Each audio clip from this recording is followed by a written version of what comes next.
bili smo dominantni u ovom meču, pre svega u elementu prijema koji nas krasi pre svega svaku utakmicu i što je atribut ove ekipe. Odbrana i zaštita bloka su došli do izražaja u ovom meču kao i u svakom drugom. Ovo nam je čak 4. pobjeda za redom i dobar niz utakmica za nas. Nadam se da ćemo u predstojeće 3 kola koje su ostala do kraja polusezone nastaviti sa maksimalnim učinkom. Što se tiče ove utakmice, čestito bi našim igračima na zalaganju, požrtvovanju, ekipi borca iz Paraćina takođe na dobroj odigranoj partiji. Dobro, znali smo da ova ekipa igra izvanredno u polju, odbranu.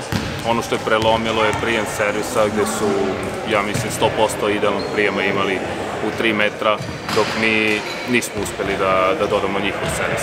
To je njima omogućilo da igraju brzo na krajevima, da ostaju na 1-1 blok i da mogu lako da realizuju napad.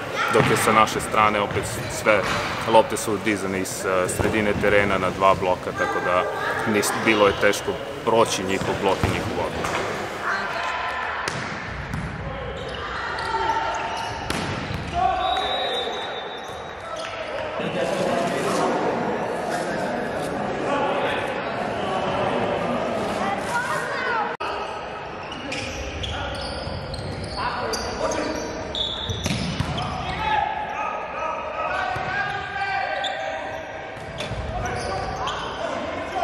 Definitivno nas čekaju teške utakmice. Prvo sledeće gostovanje je Novi Sad, u Novom Sadu, jako dobra ekipa u treningu. Vidjet ćemo šta možemo da uradimo. Tako da je fokus definitivno prvo sledeće kolo koje dolazi da se spremimo za to. Nemamo puno treninga do tada jer se utakmica igra u petak, ali probat ćemo da damo maks. Ambicije su pre svega da pružamo što kvalitetniju odbojku u svako kolo.